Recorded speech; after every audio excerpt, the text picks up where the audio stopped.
Hello, and welcome to Aging Matters. This is the program that is provided by Berks County Area Agency on Aging.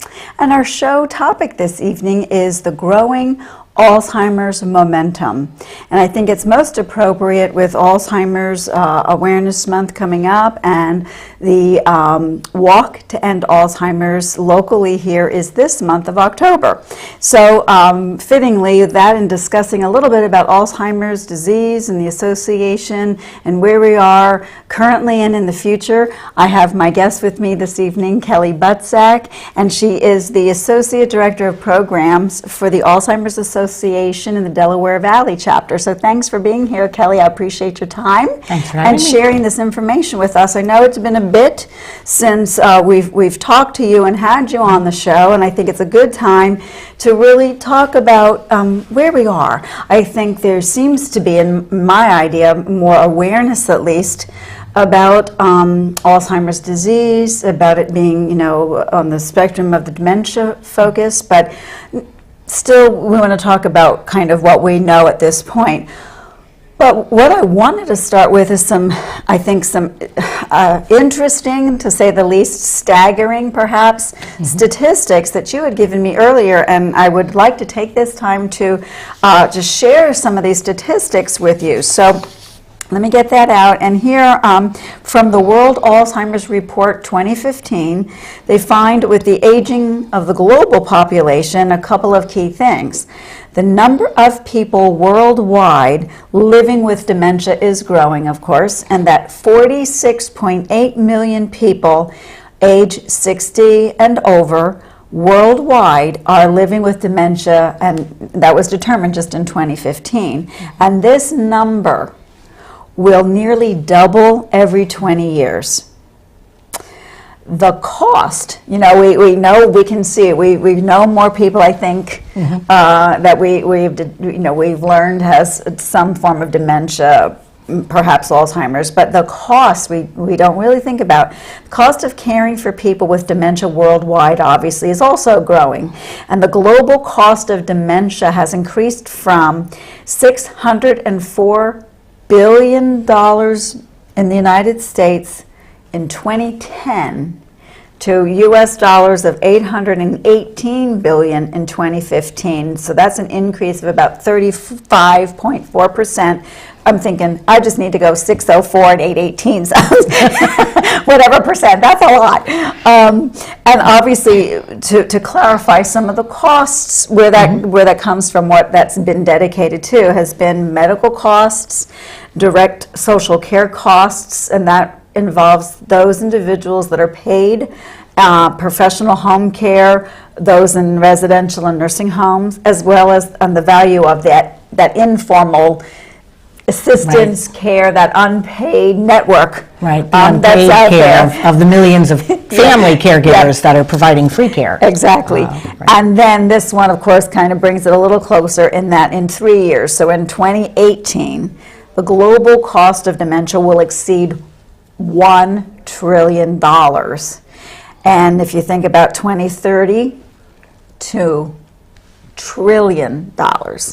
And I could be in that category. So I'm very much concerned on where we are with knowing about Alzheimer's disease, what we've been looking at. I know there's been research. You've raised some funds to help with a variety of things. So before we kind of look at future and some other things coming up, let's talk about current.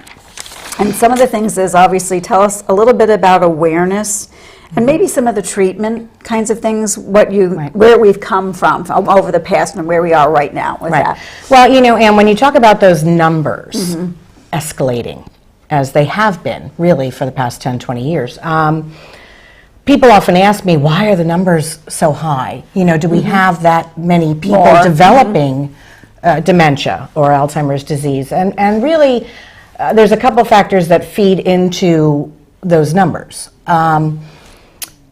In the past 20, 30 years, just since the Alzheimer's Association has been in existence, we have gained so much knowledge about the disease. We know so much more about the disease, and we don't know everything yet, but we know a lot more about the disease now than we did decades ago, in the 40s and the 50s.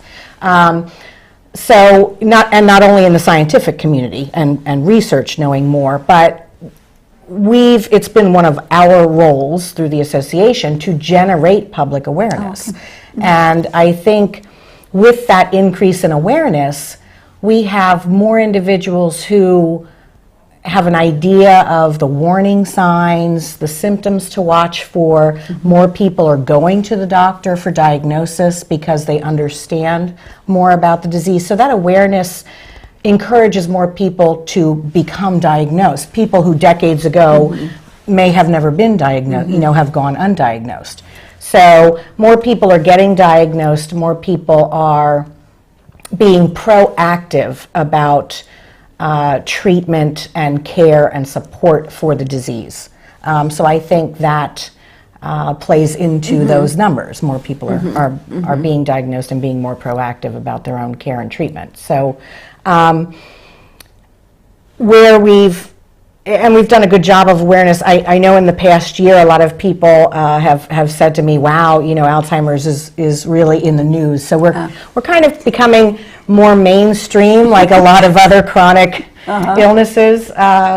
Finally, in a way, we're becoming more mainstream. We have a lot of course, well-known individuals and celebrities who have come forward, and shared their diagnosis in order to help with awareness, to help others, and the less well-known who are out there living the journey. So all of that it's good. And we're all aging, right? And so obviously we're all getting And one of the other things that feeds into those numbers again is, again, decades ago we didn't live as long. Now, as our life expectancy increases, it's kind of a double-edged sword, because as we're living longer, because we're having success treating other chronic illnesses, but unfortunately, the longer we live, the higher our risk is for developing dementia and Alzheimer's disease. So that also plays into those numbers. So there's a lot going on.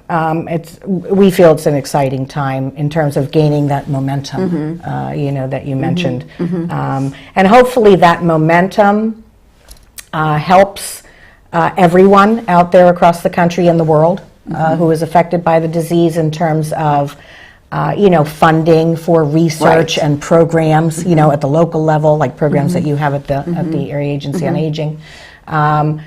So yes, the momentum is a good thing, because it will help further research that maybe someday we can cure this disease and not be dealing with it. And I think, we certainly want to know a little bit about where you are in the research and what's going on, but I think the awareness in terms of, you said, the education. I know that there's a lot more that I'm aware of with different groups of people, agencies, places, people that have asked for you and others in the organization to educate, to provide us awareness about understanding and caregiving and a whole slew of different topics that you can help us all better understand things with regards to the Alzheimer's disease, whether it's, again, understanding it, caregiving, what's going on, where to turn to.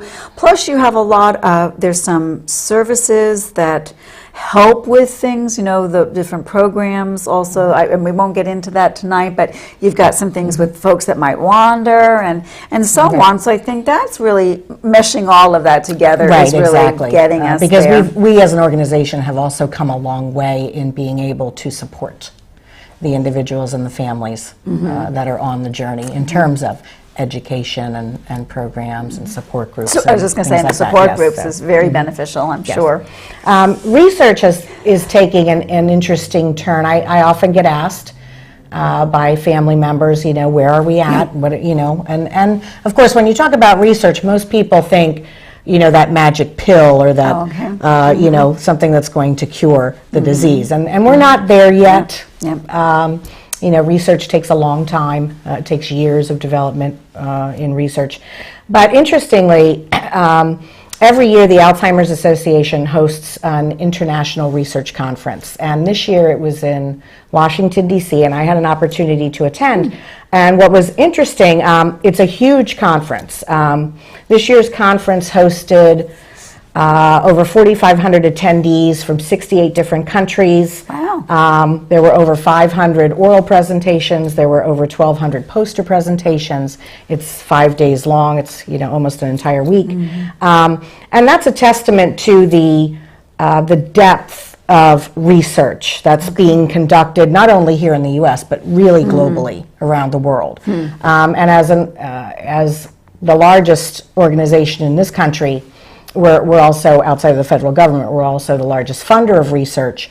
And the Alzheimer's Association is also very forward-thinking in that we're involved in a lot of global initiatives. So there's a lot of research going on globally. Some of the interesting things that came out of the research conference this year, first of all, researchers at the conference presented data that predicts that more than 28 million baby boomers will develop the disease between now and 2050. And of course, all these numbers are if things remain status quo and we don't, have a cure, or if things stay as they are right now, the numbers are headed that way. But aside from the clinical trials in terms of the drug treatments, because that is still going on, right? That is there's still that section of research that is still looking for a drug. And is it really, are they gearing the drug for a cure, for a, there's multiple, okay, so they're kind of still looking at there's that. multiple drugs in development that are geared to, in fact, there was a vaccine in development, so there are drugs in development looking toward the cure end, but there's also drugs in development. How do we treat those that have it now? In terms of treatment, short of a cure. Okay. Better treatments.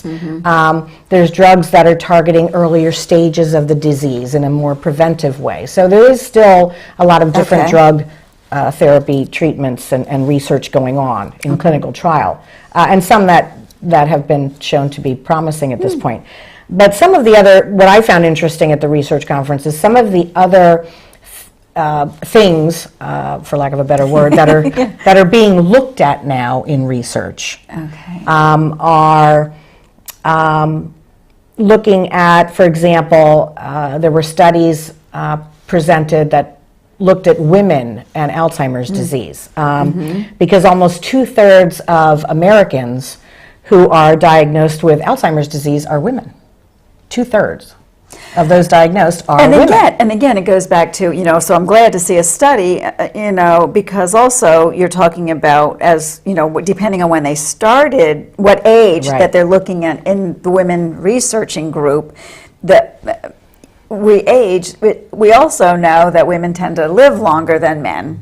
So you can kind of see how, that more feeds women into that number, unless there is something to, I hate to say the susceptibility, because that sounds like I can catch it, but being a woman versus a man. Right. So that's interesting, okay. Right, and unfortunately, if you have more women being diagnosed with the disease, you also have women are more likely to be caregivers. Oh, yeah, okay. For aging loved ones or spouses that have conditions that they're dealing with. There's also research looking into education level and risk, how that affects risk for Alzheimer's disease. Some new experimental drugs we mentioned showing promise in slowing the progression of the disease. Of course, they're showing promise, but they're not through the final stages of clinical trial yet. There were studies presented that talked about exercise and dementia, showing that physical activity can decrease levels of amyloid and tau protein in the brain, which are hallmarks of the disease. And of course, we know aerobic exercise increases blood flow to the memory and processing centers of the brain, and what we use for executive functioning. So, so they're looking at exercise, and they're really looking into early detection now, because there is a research theory researchers really believe that the actual disease process starts years before the actual symptoms present.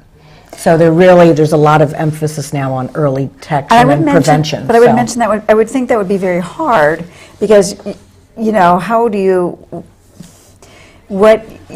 begin that and have it, the government sometimes is hesitant to say, start to look at something at a certain age, as well as who pays for it, what are we looking at, how is that covered insurance-wise, and then, you're back to those issues that come into play on that kind of thing. A lot of different tangents. Well, certainly, even with the prevention mode, anything, you mentioned exercise as being very valuable, very important, and also, I guess, starting early with exercise, but that is also for anything that we wish to prevent a condition, any kind of medical issue, a chronic condition from either beginning or getting worse.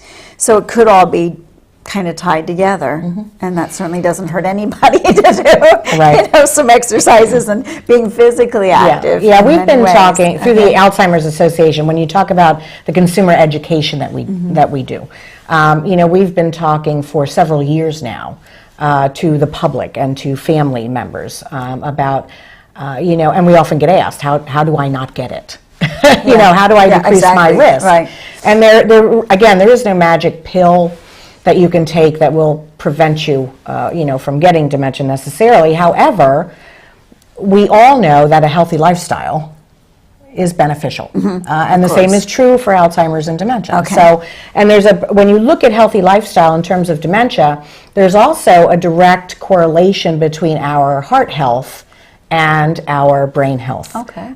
Because again, the heart, when you talk about blood flow to the brain, which is what the brain needs to function, the heart is the organ that pumps the blood to the brain. So anything that we can do in terms of lifestyle to keep our heart healthy will benefit our brain health. And certainly we can do that. And those are the things those are things that we can control. Our lifestyle we can control. And what we're talking about in healthy lifestyles are certainly the combinations. You mentioned the exercise and the cardiovascular, get that moving, but also I would assume healthy eating, a good nutritional. Yeah, the antioxidants, the omega-3s, the heart-healthy food.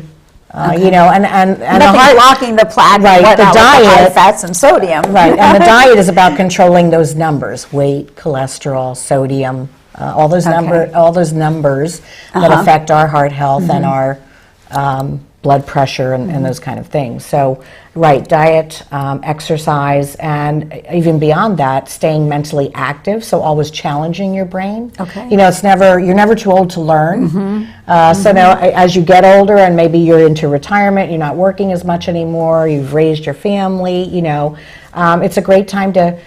Take up an instrument, challenge take up painting, yourself. challenge yourself to learn something new, take a course. And we've done some programs, and so we know that there are certain good local opportunities to do that. I don't know if we can have a few minutes, I think, if we want to pull up, you mentioned the brain. At the bottom there. So, just but I don't know. There you go. I was going to say, it just went off. So let's try this one, and we'll pull this up, and we have on the screen now 10 ways to love your brain. So that sounds interesting. So if we can quickly just talk about each of those spokes. Yeah, I'll go through this really quickly, and if anybody wants more information on it, they can contact us. We can get the information to them. We talked about some of the catchy phrases we use in this initiative is hit the books, in other words, what I just mentioned about staying mentally active, break a sweat, get some exercise. Even if you're physically, unable to do strenuous exercise, even chair-seated, any form of exercise is good. Stump yourself, challenge your mind, build furniture, play games of strategy, cards, crossword puzzles, those type of things. Taking care of your mental health, if you're dealing with any depression or any anxiety, things like that, seek treatment and take care of that. I think even before that is acknowledge it, that it is existing, accept and it is acknowledge something it, get that treated you can for it. Get some help and some treatment for. Get proper rest, eat a balanced diet. We talked about that. Smoking increases your risk. And one of the things we didn't mention with healthy lifestyle is, and we call it on our screen here, buddy up. Yes. And that means staying socially engaged. So, it's good to stay socially engaged as well as mentally engaged. So continue to go to the dinner club, play cards with friends, go to bingo, stay engaged in life with others. Good. Well, thank you. Thanks. I know that was rather quick and fast on that one. So one of the things that, let me share real quickly, if I'll put this up right away. No, we got it down here, excuse me. I wanted to just make sure you knew that the Alzheimer's Association, that number is on the screen right now.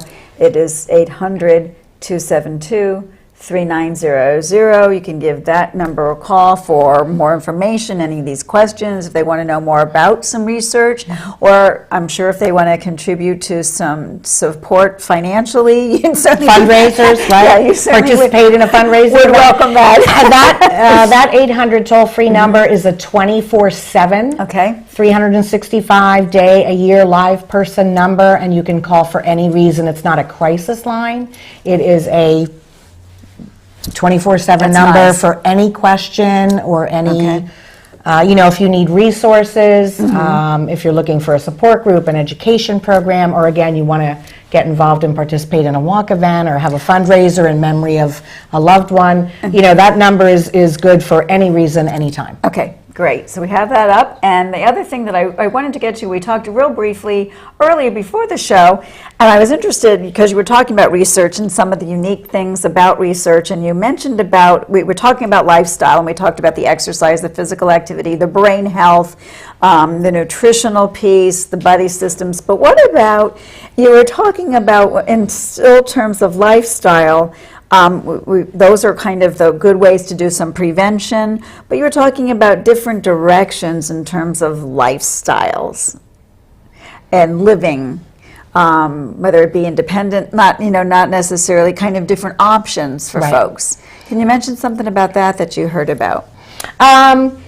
There are, interestingly, some of the research we're looking at, and I know there's some of this happening even here locally in Berks County, different types of living arrangements for individuals with dementia and Alzheimer's disease. I know there was a study, I believe in Sweden, where they have a town, literally, which is a secure, gated community with a grocery store and a cafe, and the residents who live there all have dementia, but they can leave where they live and walk the streets and the sidewalks and go to the store and go to the cafe and feel like they're out in their community, but they're secure, in a secure setting. So that was an interesting concept. And I know around here, learn more about that. Right, and doing group homes. We're looking at group homes and things like that. So there's some interesting concepts. Living arrangements as well. So I think the future is going to be, dynamic, accommodating, and giving people quality of life despite the disease. Yeah, we certainly need that. Certainly, we want to start early enough with the prevention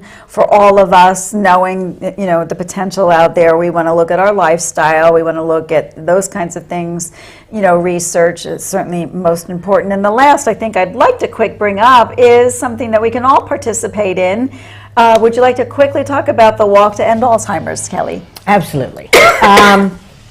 The Walk to End Alzheimer's here locally is coming up next Saturday, October 11th. It's our largest fundraiser to support families, and it's never too late to get involved. We have people that show up day of, and never too late to come out and show the families who are there your support and help us raise funds to support programs and research and families. So again, they can still participate if they want in the walk. They can still certainly donate, whether it's that day or anytime after that date. Again, it's at Kutztown University. Next Saturday. Next Saturday, and the walk actually starts at 10:30 with a registration beginning at 9, right? Correct. So super. I thank you so much. We are running out of time, so I need to be able to sign off on the show. But I think there's so much that we still would love to hear more about in terms of Alzheimer's disease and what's happening out there. So thanks for bringing us up to date, talking about some future and some things that we can do to help hopefully prevent it, and some lifestyle choices and changes. So thanks for tuning in to Aging Matters. Good night.